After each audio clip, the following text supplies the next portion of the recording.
The bond between master and student is one of the most treasured bonds in all of Naruto. The master oftentimes passes down their jutsu, their knowledge, and their will of fire to their students. The students then carry on those teachings on their own ninja careers, and in time, they too pass on both the will and fire of their teacher as well as the one that they themselves have created onto the next generation of ninja. This isn't anything less true for Konohamaru. Being the teacher of children of 4 highly regarded shinobi isn't something that should be taken easy or lightly. Boruto is the son of Naruto, the current Hokage, and a man who saved the world twice before he even became Hokage, and he saved the world a 3rd time many years after becoming Hokage. You also have Mitsuki, the son of Orochimaru, a legendary shinobi who was taught by the 3rd Hokage, who also made a name for himself during the Second Great Ninja War as one of the 3 legendary Sannin, and was one of a handful of 4th Hokage candidates after the 3rd Great Ninja War ended. Then you have Sararda Uchiha, whose mother is regarded as the best medical ninja alive. Her father Sasuke is both regarded as a criminal who's on probation for his crimes as a rogue ninja, and as being the 2nd strongest ninja who's alive, being 2nd in power only to Naruto Uzumaki. Being the sensei to prodigies like this comes with its own set of challenges. While the new Team 7 is skilled enough that they can often train themselves, the pressure of wanting to prove yourself as being worthy of being their team leader often builds on you. However, despite how skilled they are as shinobi, the new Team 7, they're still children at heart, which can lead to moments of unintentional trolling and disrespect to their sensei Konohamaru. In today's newest installment of Sasuke Shinden, we're gonna cover the hilarious scene where Konohamaru finds himself both angry and unable to properly scold Team 7 after they troll him unintentionally during a time when Konohamaru was already at a very huge low point after being saved by Sasuke on the tail end of his S-rank mission. Now, the information comes to us from the Sasuke Shinden novel, The Teacher's Star Pupil, which is a novel set in the Boruto era between the nearly 1-year time skip between the Mujina Bandit story arc and the Owl arc of the Boruto manga. So for those of you guys who are interested in reading this novel yourself, I have links down in the description box for you guys to check out the novel and do so in a way to help support the channel. Now, in the scene I'm going to share with you guys, Konohamaru has been recovering in the hospital after being critically injured in his fight alongside Sasuke after Konohamaru finished his S-rank mission. Though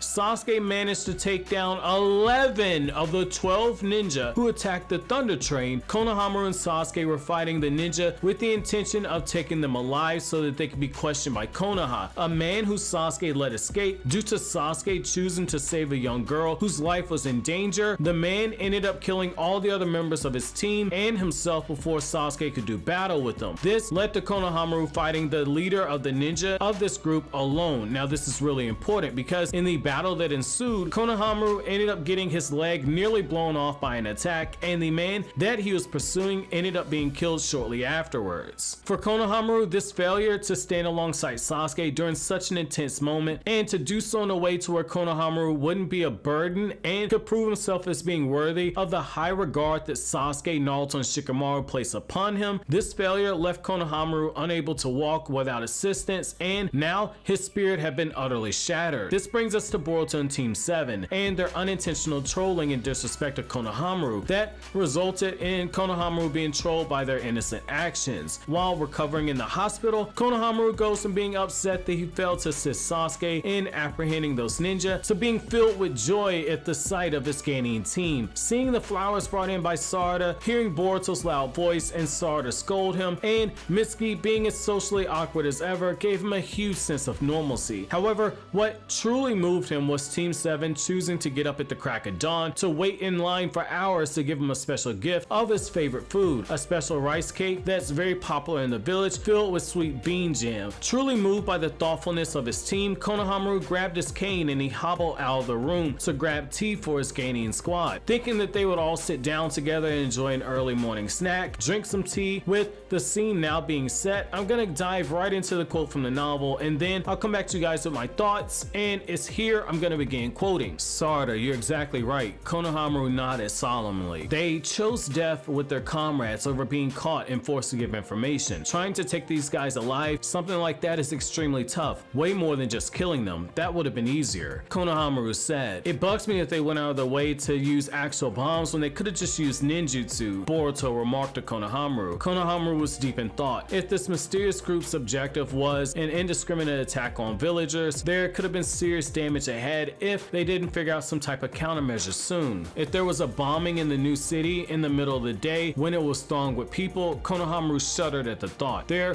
just wasn't enough information available to them. The air in the hospital room was very still. Maybe I'll have one of these strawberry rice cakes, Konohamaru said brightly, trying to lift his spirits again. He then lifted the lid, but inside of the rice box, it was empty. Konohamaru was stunned as he checked the inside of the box 4 more times to make sure that he was certain that this wasn't a genjutsu. But no matter how many times he looked, there was nothing inside of it. What happened to the Daifuku? A tremor of bleeding into his voice. He looked over at his students. Well, I only had 2, Mitsuki asserted. And I only had 3, Sararda replied. I had 4, okay? Boruto noted casually. Oh no, that adds up perfectly, doesn't it? Konohamaru shot daggers with his eyes at Team 7. There were only 9 of them, you guys. Come on, you didn't even think to save me 1? Konohamaru said, looking into the eyes of each team member. Sararda, she did feel guilty, but the Daifuku, well, they were really delicious, so she didn't actually regret eating them, end quote. So here's the thing, this is what I find very funny about this scene right here, is the fact that Team 7, all that time they spent arguing, going back and forth with one another, the entire team ate all 9 of the rice cakes that were brought for Konohamaru, which is so damn funny given the fact that Boruto ate half of the rice cakes himself and left the empty box on Konohamaru's bed. As stated earlier in the novel, it is customary for a gaining team to bring the sensei a gift when he or she's in the hospital, which is exactly what Team 7 did. So they did follow protocol and tradition, but being children that they are, they ended up eating the whole box of sweets for themselves. It's a bit funny to read Konohamaru as staring daggers at his team, because you get the sense that he was truly touched by their moments of genuine concern for him. However, what I also like is how we do see a much sterner side of Konohamaru here as well. He tells the team that if they have the time to wait for hours for more sweets for him, then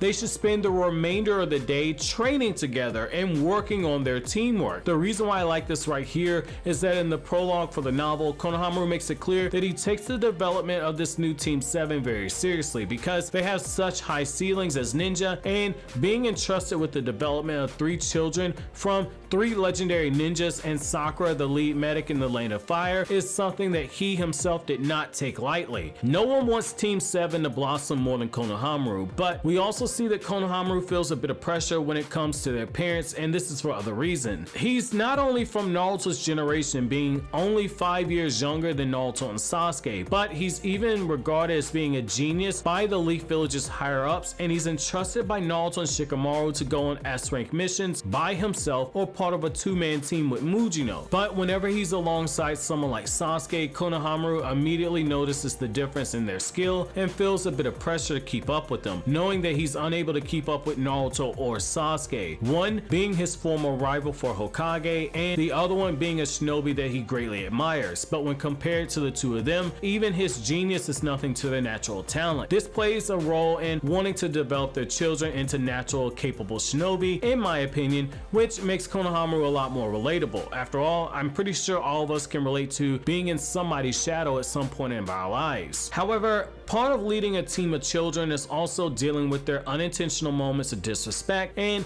needing to redirect their attention to more productive means. Even when you yourself find yourself being upset with them, you still have to look for those teaching moments. However, that's gonna be it for this lighthearted installment of Sasuke Shinden. Let me know, who do you guys feel is most responsible for trolling Konohamaru here? Is it Boruto for greedily eating 4 out of the 9 rice cakes? Is it Sararda, who actually stopped and realized that they needed to leave a rice cake for Konohamaru, but instead she still ate another one? Or is it Mitsuki, who just went along with the other 2 members of his team? Let me know what you guys think down in the comment section below. But as always, guys, if you like anything I had to say, don't forget to comment, rate, subscribe, and share. Thank you so much for watching all the way to the end. Have an awesome day, guys.